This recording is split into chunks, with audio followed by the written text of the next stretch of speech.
Hey everyone, welcome back. So today we've got some stories from doctors and nurses about patients who, well, let's just say they really tested the limits of human survival. These are the "how are you still alive" moments, the ones that make medical professionals question everything.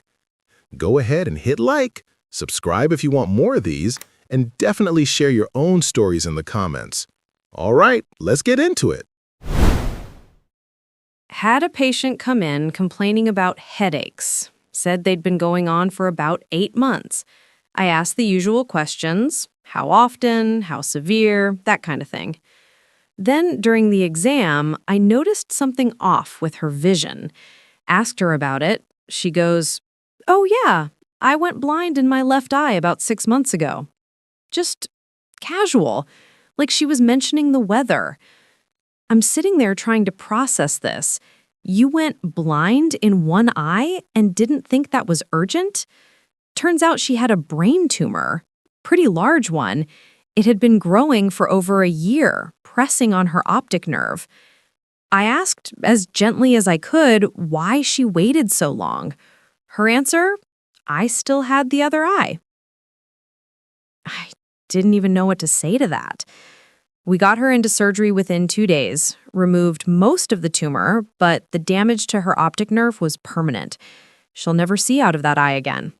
All because she figured one eye was enough. So that's a choice. I still had the other eye, like it's a spare tire or something. I think what gets me is the 8 months of headaches plus going blind. And at no point did she think, maybe I should get this checked out sooner. The human brain is fascinating and sometimes terrifying. Anyway, next story. I had a type 1 diabetic patient come in. His blood sugar was so high, our meter couldn't even read it. It just said high, which means it's over 600. Normal is between 80 and 100. He came in because he was feeling a little tired. That's how he described it. His body was literally shutting down. Asked him when he last took his insulin. He tells me he stopped taking it about 6 months ago. Why? His aunt convinced him that a juice cleanse would cure his diabetes. 6 months of juice cleanses, no insulin. His kidneys were failing, he was in DKA, diabetic ketoacidosis, maybe 48 hours from a coma. I explained all this, showed him his labs, told him very clearly that he would die without insulin. He asked me if I'd ever tried a juice cleanse. I had to take a moment. We hospitalized him for 2 weeks, got him stabilized. His aunt came to visit once and brought him a bottle of detox juice that was basically pure sugar. Security had to remove her. Last I heard, he's still alive, still taking his insulin, but only because we basically didn't give him a choice. 6 months. Half a year of actively not taking medication that keeps you alive because someone on Facebook said juice would cure diabetes. I think the part that gets me is asking the doctor, the endocrinologist, if they'd tried a juice cleanse. The aunt bringing more juice to the hospital is honestly impressive in the worst way. That's commitment to being wrong. Moving on. Guy comes in at 2 a.m. with severe throat pain. I ask what happened. He drank drain cleaner, not by accident, on purpose. Before I can even process that, he explains he had a sore throat and he thought the drain cleaner would clean out the infection. He thought drain cleaner was medicine. He drank about half a cup before realizing something was very wrong. His throat was burning, his mouth was blistering, he couldn't breathe properly. We stabilized him, but the damage to his esophagus was severe. Multiple surgeries. He can only eat pureed food now. The doctor explained very slowly that drain cleaner is poison, that it dissolves organic matter, like, human tissue. The patient just looked confused and said nobody told him that. The bottle had a skull and crossbones on it. Nobody told him that drain cleaner was poison. Nobody told him. This skull and crossbones apparently wasn't clear enough. I wonder what goes through someone's head. My throat hurts. You know what would help? Industrial cleaning chemicals? The fact that he survived is kind of miraculous. The fact that he did this to himself is... Yeah, next one. Patient walked into the ER with a nail in his head. 3-inch construction nail through his skull into his brain. Walked in, on his own, conscious, talking. Asked what happened. He shot himself with a nail gun while doing roof work. Accident. Okay, accidents happen. But then he told me this happened 4 days ago. 4 days. He'd been walking around with a nail in his brain for 4 days. Said he didn't want to miss work. Figured it would work itself out. His coworkers noticed the bump on his head. He told them he bunked it. Nobody suggested a hospital. Emergency surgery. The nail had somehow missed every major blood vessel and brain structure. Pure luck. Millimeters in any direction, and he'd have been dead instantly. We removed it. Some minor brain issues, memory problems, occasional headaches, but he's alive. After surgery, he asked if he could keep the nail. I gave it to him. He has it on his keychain now. 4 days with a nail in his brain because he didn't want to miss work. His dedication to his job is impressive. His survival instinct, less so. And he kept the nail. It's on his keychain. That's honestly kind of great. Yeah, this was in my head for 4 days. Want to grab lunch? The coworkers, though. That bump looks bad, Dave. Nobody thought to check if there was, I don't know, a nail sticking out of it? Anyway, that one actually has a happy ending, relatively speaking. Let's keep going. Guy came in with a prescription for antibiotics, severe infection, standard stuff. I filled it, gave him instructions. Take all of them, even if you feel better. Don't skip doses. 2 weeks later, he's back. Same infection, but way worse. His leg is swollen, red, clearly infected. Asked if he finished the antibiotics. He said he took some of them. How many? About half. What did he do with the rest? He sold them on Facebook Marketplace for $50. He thought since he was feeling better, why waste them? Someone else might need them.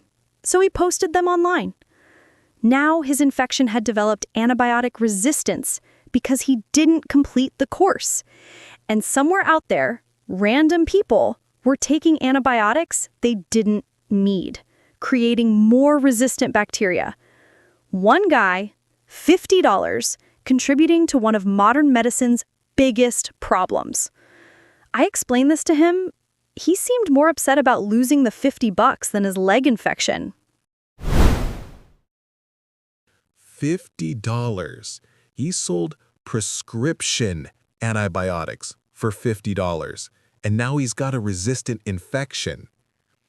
The Facebook Marketplace listing must have been something. Antibiotics, lightly used, half bottle, $50. And people bought them. That's the other part. There are people out there who saw that and thought, yeah, that seems like a good idea. The antibiotic resistance crisis is real, and apparently part of it is because people are running illegal pharmacy operations out of their bathrooms. All right, moving on. Patient came in with chest pain, shortness of breath, arm numbness, classic heart attack symptoms. Asked when it started. About 3 hours ago. 3 hours of active heart attack symptoms. But here's the thing. I asked what he was doing during those 3 hours. He was at the gym, working out. He was having a heart attack and finished his workout. Did squats, bench press, ran on the treadmill for 20 minutes, all while actively having a heart attack. Other people at the gym noticed he looked unwell. He told them he was pushing through the pain. He only came to the hospital when he collapsed in the parking lot. When I told him he'd been having a heart attack, he asked if that meant he should skip tomorrow's workout. His heart had sustained significant damage. Surgery, medication, months of recovery. He survived purely through spite, I think, and dedication to leg day. I heard through colleagues that he's back at the gym now, with medical supervision. He finished leg day during a heart attack. I don't even know what to say about that. That's either the toughest person alive or the most stubborn. Maybe both. Should I skip tomorrow's workout? Sir, your heart almost gave up on you. Maybe take a week off. But no, back at the gym, with supervision this time, which is probably good. Next story. Patient came in with his hand wrapped in dirty towels, blood seeping through. Cut himself pretty badly with a saw. Deep cut, down to bone, severed tendons, possibly nerve damage. But the wound was sealed with something gray and crusty. Asked what he put on it. Superglue. Not medical adhesive, crazy glue from the hardware store. When did this happen? 5 days ago. 5 days of walking around with a superglued hand wound. It got infected, obviously, because he sealed bacteria inside with hardware store adhesive. The infection had spread up his arm. He was developing cellulitis. Another day or two and he might have had sepsis. We had to break open the glue, clean the infected wound, IV antibiotics, surgery to repair the tendons. His hand will never work quite right because the tendons healed wrong while they were glued together. Asked him why he didn't come in immediately. He said he read online that superglue was used in Vietnam for battlefield wounds, so he figured it would work.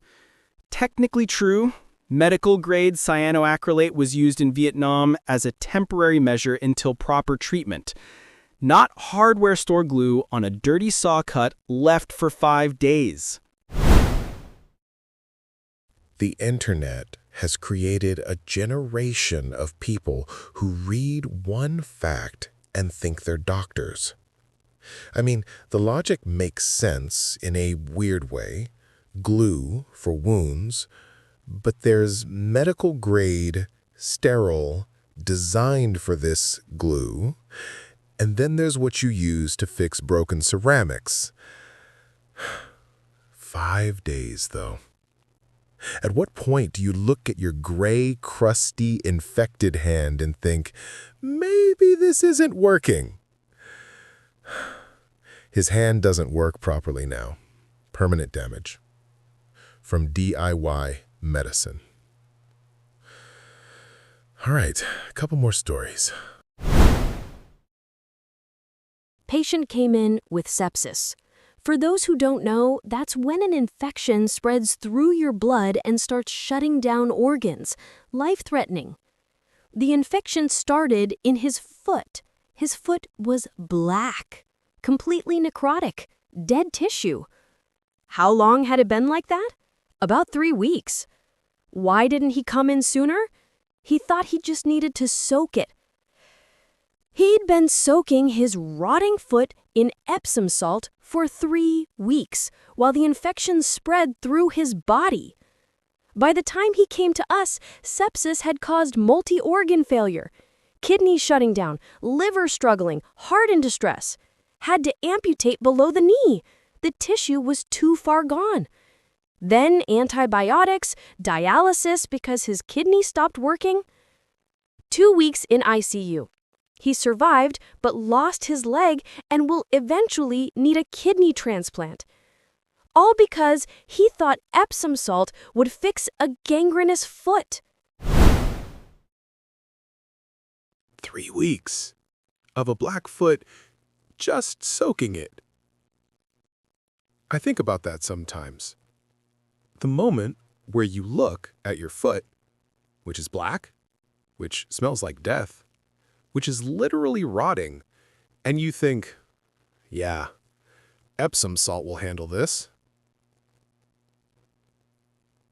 He'll never walk normally again. He'll need a kidney transplant. Because he didn't want to bother going to a doctor.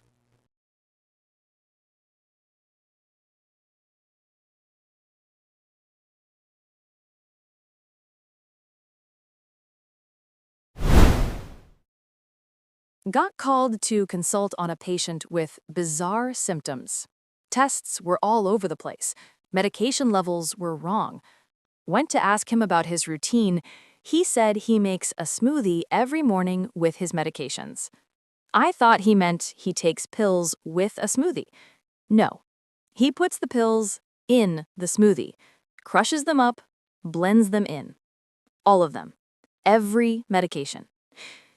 Many medications are designed not to be crushed. They have coatings that release the drug slowly. When you crush them, you get the entire dose at once. He was essentially overdosing on multiple medications every morning. Why did he do this? Swallowing pills was annoying. We switched him to liquid forms where possible and explained which pills absolutely cannot be crushed.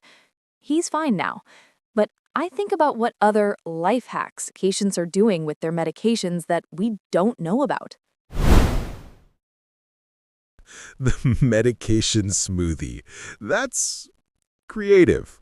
Dangerous, but creative. Swallowing pills is annoying, so he just decided to make a pharmaceutical milkshake. That's one way to handle it, I guess. The pharmacist wondering what other life hacks are out there is honestly concerning. People are probably doing all kinds of things we don't know about. But hey, at least this one has a happy ending. He's fine. He learned. No permanent damage. Last story coming up. Had a patient with very treatable cancer. Caught early, surgery plus short chemo course. 90% survival rate. Laid out the treatment plan. She said she'd think about it. Came back 2 weeks later. Decided to try alternative medicine first. Essential oils, coffee enemas, crystals, alkaline diet, ozone therapy. Her naturopath convinced her chemo was poison. I begged her to reconsider, showed her statistics, explained her cancer was aggressive, told her alternative medicine has never cured cancer. She wanted a natural approach first. I couldn't legally stop her. She left. Came back 18 months later. Cancer had spread. Stage 4. Liver, lungs, bones. No longer treatable. Palliative care only. She was going to die. Her 90% survival rate was now 0. She broke down in my office. The naturopath kept saying the treatments were working, that pain and weight loss were toxins leaving. By the time she realized, too late. She died 6 months later. She was 34. The naturopath is still practicing. Yeah, 34 years old. 90% chance of survival. And she's gone because someone sold her false hope. That's the one that stays with you, I think. Not the funny ones about Superglue or medication smoothies. This one. The naturopath is still out there, still telling people to avoid real medicine. And there's nothing anyone can do about it. If someone tells you to skip actual medical treatment for crystals or essential oils, please don't. All right, let me wrap this up. Yeah. So, those were 10 stories from medical professionals about patients who really tested the limits. Some of them are funny in that dark way. The guy who kept the nail on his keychain, the medication smoothie, finishing leg day during a heart attack. Others are just sad, frustrating. The ones where people made choices that didn't have to end badly. I think the main thing is, and I know this sounds obvious, but listen to your doctors. If something's wrong, actually go get it checked. Don't wait 8 months with a brain tumor. Don't try to cure diabetes with juice. Don't superglue your wounds. And definitely don't trust random people on the internet over medical professionals. If you got something out of these stories, go ahead and like the video, subscribe if you want more, and share your own medical stories in the comments. I'm sure there are more out there. Thanks for watching. Take care of yourselves. And maybe schedule that checkup you've been putting off. See you next time.